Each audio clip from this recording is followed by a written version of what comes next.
നമസ്കാരം. ഗൾഫ് ടുഡേയിലേക്ക് എല്ലാ പ്രേക്ഷകർക്കും സ്വാഗതം. ഞാൻ പ്രജിൻ സി കണ്ണൻ. നോക്കാം വിശദമായ റിപ്പോർട്ടുകൾ.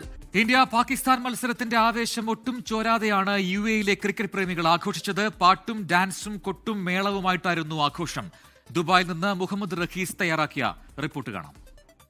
ഇന്ത്യൻ ടീമിനെ ശ്രീലങ്കയിലേക്ക് വിളിച്ചു വരുത്തിയാണ് പാകിസ്ഥാൻ കളിക്കാൻ സമ്മതിച്ചത്. പക്ഷേ ശ്രീലങ്കയിലെത്തി ഇന്ത്യ പാകിസ്ഥാനെ തറപറ്റിച്ചിരിക്കുകയാണ്. വലിയ വിജയം, അനായാസ വിജയം. ഇവിടെയൊക്കെ വലിയ ആഘോഷം ഇങ്ങനെ നടന്നുകൊണ്ടിരിക്കുകയാണ്. ഇന്ത്യൻ ആരാധകരും പാകിസ്ഥാൻ ആരാധകരും ഉണ്ടായിരുന്നു. Bro, what was the crucial moment of the game? I think crucial moment was when Hardik Pandya removed the first wicket. The pressure came in Pakistan when they lost early 2-3 wickets. I think that sealed the game. How was Ishan Kishan's batting today?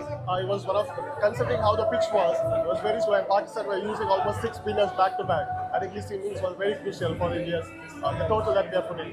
And one more thing, we have that boom effect, Bumrah, because they did with spinners and we started with our pacers. Yeah, so I want to say that India, although we were like worried about it, but then we really hit it off. Right, Bumrah, Hardik Pandya, and all the bowlers did amazing. Adipoli India. Electric vibe. I didn't expected this much people to come here. First, I need to know how about the environment here. Environment here is amazing. I always say when you watch a match in UAE, when Indian fans and Pakistani fans are together, उसका मजा ही कुछ और है. Sir, I think I saw that you watched some of the match. Which was the most enjoyable one for you? I think the first 10 overs of Ishan, that was the best thing. It felt like really, it was like 4s and 6s watching an Indian player doing. That was the best part of it. Otherwise, it became boring after that. അപ്പോൾ അങ്ങനെയാണ് വലിയ സപ്പോർട്ടാണ്. കാരണം ഇത്രയും വലിയ ആളുകൾ ഒരു കുടക്കീഴിൽ എത്തിച്ചുകൊണ്ട് വലിയ തോതിലൊരു മത്സരം അതങ്ങനെ എല്ലാവരും ഒരുമിച്ചിരുന്ന് കാണുന്നുണ്ട്, ഇമോഷൻസ് പങ്കുവയ്ക്കുന്നുണ്ട്. എന്തായാലും ഇന്ത്യ ജയിച്ചു, അതാണ് ഏറ്റവും പ്രധാനം. അപ്പോൾ വളരെ സന്തോഷത്തോടെ വലിയ ആഹ്ലാദത്തോടെയാണ് ഇവരിവിടെ നിന്നും മടങ്ങുന്നത്. ക്യാമറമാൻ ശരത് ചെറുകുന്നിനൊപ്പം മുഹമ്മദ് റഖീസ്, 24 ദുബായ്.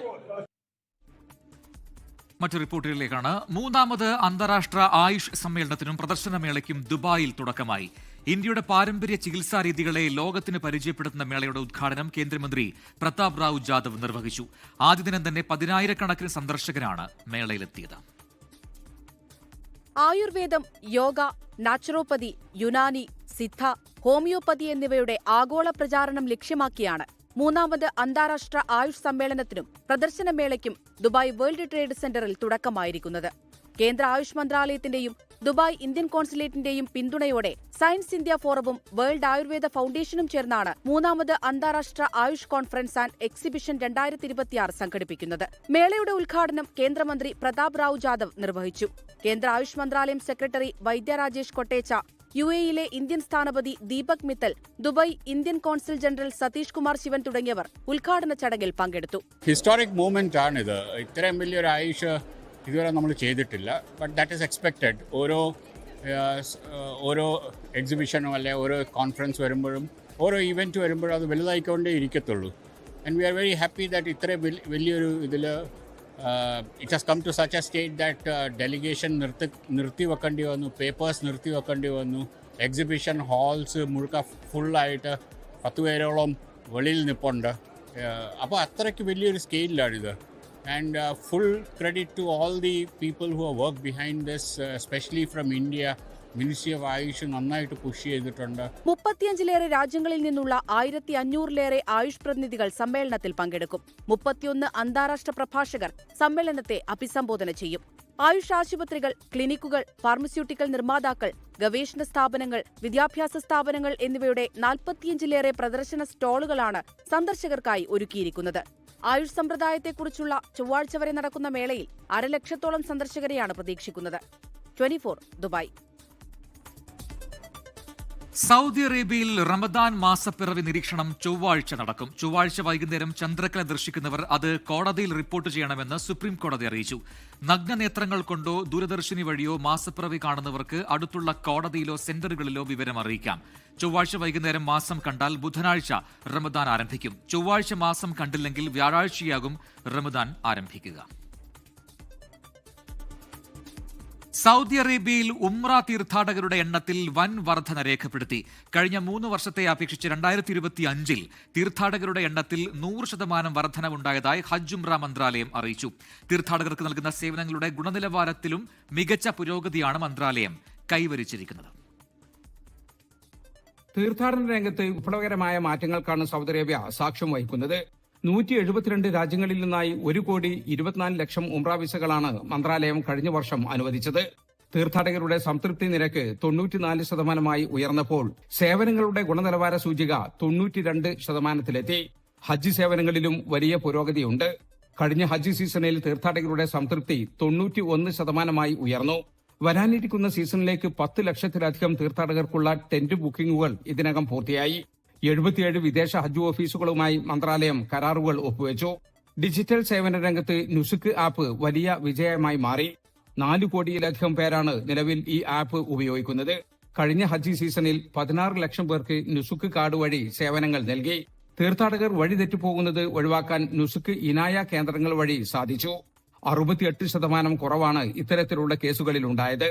വിവിധ ഭാഷകളിൽ തീർത്ഥാടകർക്കായി വിപുലമായ ബോധവൽക്കരണ പരിപാടികളും മന്ത്രാലയം നടപ്പിലാക്കി. തുടർച്ചയായ 6ാം വർഷവും 6 അന്താരാഷ്ട്ര ISO സർട്ടിഫിക്കറ്റുകൾ നേടിയ മന്ത്രാലയം മികച്ച രീതിയിലുള്ള തൊഴിൽ അന്തരീക്ഷത്തിനുള്ള പുരസ്കാരവും കരസ്ഥമാക്കി. 24 ജിദ്ദ. സൗദി അറേബ്യയിൽ റമദാൻ മാസത്തോടനുബന്ധിച്ചുള്ള 6ാമത് ദേശീയ ജീവകാരുണ്യ ക്യാമ്പയിന് സൽമാൻ രാജാവിന്റെ അംഗീകാരം. ഈസാൻ പ്ലാറ്റ്ഫോം വഴി നടത്തുന്ന പദ്ധതി ഫെബ്രുവരി 20 ആരംഭിക്കും.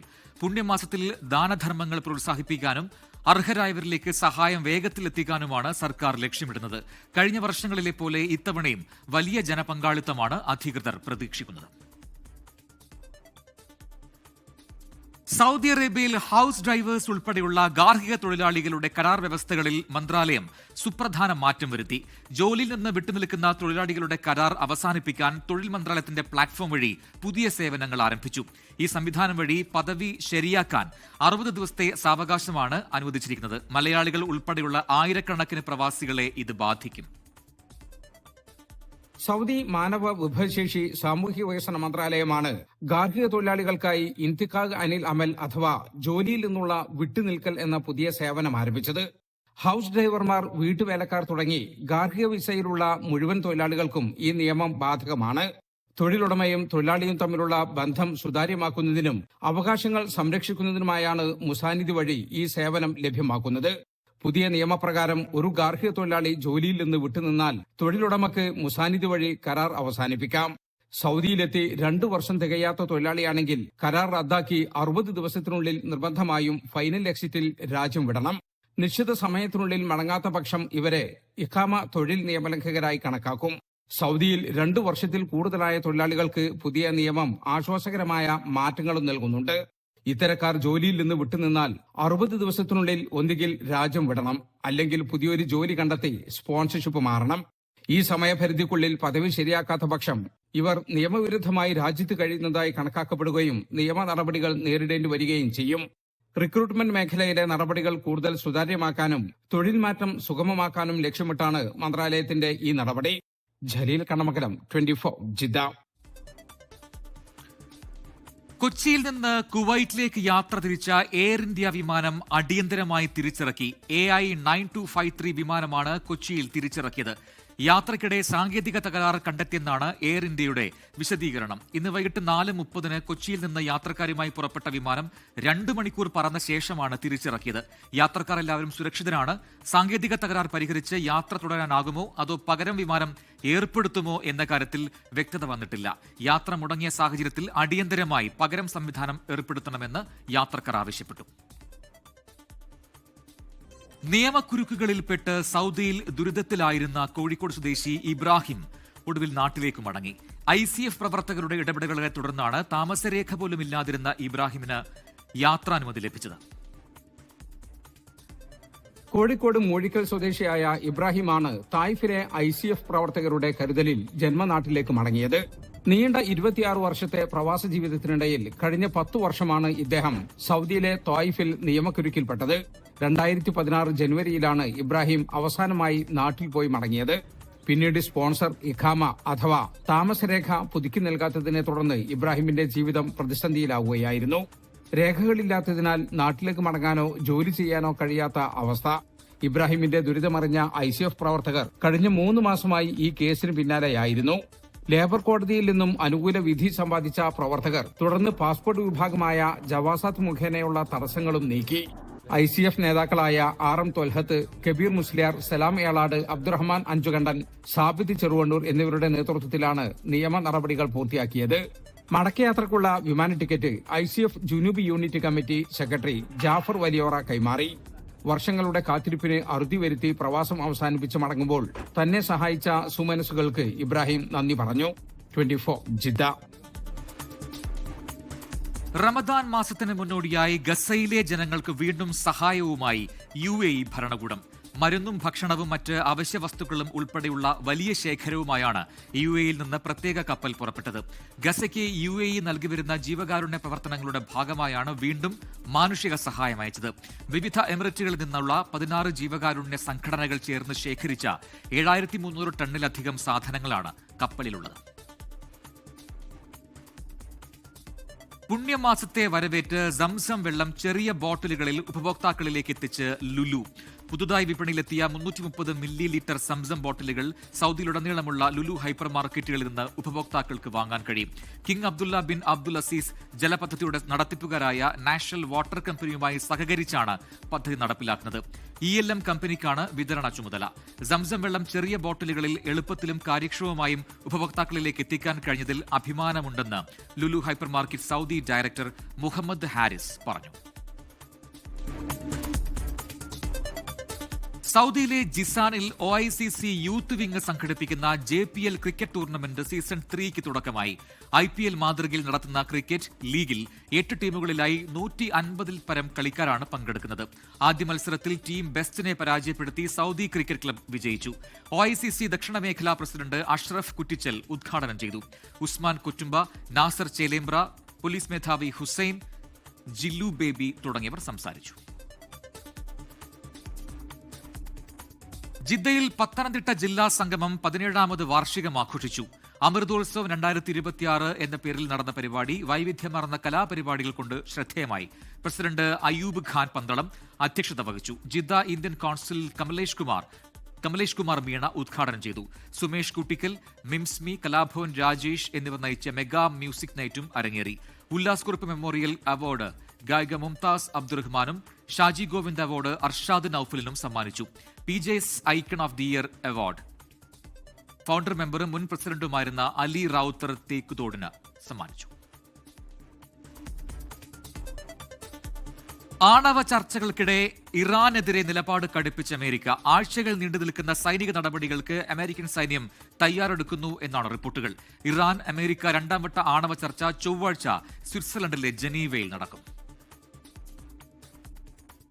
പേര് വെളിപ്പെടുത്താത്ത 2 അമേരിക്കൻ സൈനിക ഉദ്യോഗസ്ഥരെ ഉദ്ധരിച്ച് വാർത്താ ഏജൻസിയായ റോയിട്ടേഴ്സ് ആണ് അമേരിക്ക ഇറാനിൽ സൈനിക ഇടപെടലിന് തയ്യാറായിരിക്കുന്നുവെന്ന വെളിപ്പെടുത്തൽ നടത്തിയിരിക്കുന്നത്. ഇറാനെതിരെ ആഴ്ചകളോളം നീണ്ടുനിൽക്കുന്ന സൈനിക നടപടികൾക്ക് അമേരിക്കൻ സൈന്യം തയ്യാറെടുക്കുകയാണെന്നാണ് റിപ്പോർട്ട്. മുൻപ് ഇരു രാജ്യങ്ങളും തമ്മിലുണ്ടായ സംഘർഷങ്ങളെക്കാൾ രൂക്ഷമായിരിക്കും ഇനിയുണ്ടാകാൻ പോകുന്നതെന്നും റിപ്പോർട്ടിൽ പറയുന്നു. ഇറാൻ തിരിച്ചടിക്കുമെന്ന് അമേരിക്ക പ്രതീക്ഷിക്കുന്നതിനാൽ ഇതിനകം തന്നെ കനത്ത യുദ്ധസന്നാഹമാണ് അമേരിക്ക പശ്ചിമേഷ്യൻ തീരത്ത് വിന്യസിച്ചിട്ടുള്ളത്. ലോകത്തെ ഏറ്റവും വലിയ വിമാനവാഹിനി യുദ്ധക്കപ്പൽ ജെറാൾഡ് ഫോർഡും പശ്ചിമേഷ്യൻ തീരത്തേക്ക് നീങ്ങിക്കൊണ്ടിരിക്കുകയാണ്. ഭരണമാറ്റമാണ് ഇറാന് സംഭവിക്കാവുന്ന ഏറ്റവും നല്ല കാര്യമെന്ന് അമേരിക്കൻ പ്രസിഡന്റ് ഡൊണാൾഡ് ട്രംപ് ഇന്നലെ വ്യക്തമാക്കിയിരുന്നു. ഇറാനുമായി ആണവ കരാറിലെത്തുന്നത് ബുദ്ധിമുട്ടേറിയ ദൗത്യമാണെന്ന് അമേരിക്കൻ സ്റ്റേറ്റ് സെക്രട്ടറി മാർക്കോ റൂബിയോയും പ്രതികരിച്ചു. ഇതെല്ലാം യുദ്ധത്തിന് അമേരിക്ക ഒരുങ്ങുകയാണെന്ന സൂചനകളായാണ് വിലയിരുത്തുന്നത്. അതിനിടെ ഇറാൻ അമേരിക്ക 2ാം വട്ട ആണവ ചർച്ച ചൊവ്വാഴ്ച ജനീവയിൽ നടക്കും. International desk 24 exclusive. LDFിനോട് ഇടഞ്ഞു നിൽക്കുന്ന പ്രേംകുമാറിനെ അനുനയിപ്പിക്കാനുള്ള CPIM നീക്കം പൊളിഞ്ഞു. കടകംപള്ളി സുരേന്ദ്രൻ നേരിട്ട് പ്രേംകുമാറിന്റെ വീട്ടിലെത്തിയെങ്കിലും കൂടിക്കാഴ്ച നടന്നില്ല. പ്രശ്നങ്ങൾ പരിഹരിക്കാനുള്ള ശ്രമം നടത്താൻ വേണ്ടിയാണ് എത്തിയതെന്ന് കടകംപള്ളി സുരേന്ദ്രൻ 24നോട് പറഞ്ഞു. AICC ജനറൽ സെക്രട്ടറി KC വേണുഗോപാലുമായി ഫോണിൽ സംസാരിച്ച കാര്യം പ്രേംകുമാർ സ്ഥിരീകരിച്ചിരുന്നു. പ്രേംകുമാറിനെ അനുനയിപ്പിക്കാൻ കടകംപള്ളി സുരേന്ദ്രൻ നേരിട്ടെത്തി. 5 മിനിറ്റോളം വീടിന് മുന്നിൽ കാത്തുനിന്നു. ഫോൺ വിളിച്ചെങ്കിലും പ്രേംകുമാർ ഫോൺ എടുത്തില്ല. പ്രശ്നങ്ങൾ എന്താണെന്ന് മനസ്സിലാക്കാനും അവയ്ക്ക് പരിഹാരം ഉണ്ടാക്കാനായിട്ട് എന്നാലാവുന്ന കാര്യങ്ങൾ ചെയ്യാനും ഒക്കെയാണ് ആയിട്ടാണ് വന്നത്. ഇല്ല, രാത്രി ആവുമെന്ന് പറഞ്ഞു. എന്നോട് നേരത്തെ പറഞ്ഞിരുന്നു ഞാൻ രാത്രി ആവും വരാനായിട്ട്. അപ്പോൾ രാത്രി കാണാമെന്നാണ് പറഞ്ഞിട്ടുണ്ടായിരുന്നു. ഞാൻ വിചാരിച്ചു ഇപ്പോൾ എത്തിയിട്ടുണ്ടാവും വിചാരിച്ചു എന്നുള്ളേ ഉള്ളൂ. ഒടുവിൽ അനുനയ നീക്കം ഉപേക്ഷിച്ച് കടകംപള്ളി സുരേന്ദ്രൻ മടങ്ങി. ഇതിനിടെ KPCC അംഗം JS അഖിലിന്റെ നേതൃത്വത്തിൽ കോൺഗ്രസ് പ്രവർത്തകരും പ്രേംകുമാറിനെ കാണാൻ ശ്രമിച്ചെങ്കിലും നടന്നില്ല. കോൺഗ്രസിലേക്ക് പോകുമോ എന്ന ചോദ്യങ്ങൾ തള്ളാത്ത പ്രേംകുമാർ KC വേണുഗോപാൽ അടക്കമുള്ളവരോട് ഫോണിൽ സംസാരിച്ചതായി സമ്മതിക്കുകയും ചെയ്തു. KC ഒക്കെ എൻ്റെ ഏറ്റവും നല്ല സൗഹൃദമുള്ള ആൾക്കാരാണ്. അത് കോൺഗ്രസിലുണ്ട്, CPM-ലുണ്ട്, എല്ലാ പാർട്ടികളിലും എനിക്ക് ഏറ്റവും നല്ല സൗഹൃദമുള്ളവരുണ്ട്.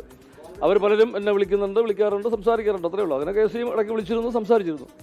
സൗഹൃദം കിട്ടുന്നു, വേറെ കാര്യങ്ങളൊന്നുമില്ല. ഞാനൊരു കാര്യവും ഞാനിങ്ങനെ ഒരു തീരുമാനമെടുത്ത് ജീവിക്കുന്ന ആളല്ലാതെ ഞാൻ നേരത്തെ പറഞ്ഞു. ജീവിതത്തിൽ പല കാര്യങ്ങളും സംഭവിക്കുന്നു. അതെനിക്കറിയില്ല എന്താണ് നാളെ സംഭവിക്കാൻ പറ്റുന്ന എനിക്കറിയില്ല. പ്രേംകുമാർ കോൺഗ്രസിലെത്തിയാൽ നിയമസഭാ സ്ഥാനാർത്ഥിത്വം ഉൾപ്പെടെയുള്ളവയാണ് വാഗ്ദാനം. ഉമേഷ് ബാലകൃഷ്ണൻ, 24 തിരുവനന്തപുരം. പൂർത്തിയാവുന്നു. ലോകത്തെവിടെയായാലും ഏത് സമയത്തും 24 വാർത്തകളും ഓഗ്മെന്റഡ് റിയാലിറ്റി പാക്കേജുകളും എക്സ്പ്ലെയിനറുകളും വിശദമായി കാണാൻ ഞങ്ങളുടെ യൂട്യൂബ് ചാനൽ നിങ്ങൾക്ക് സബ്സ്ക്രൈബ് ചെയ്യാം.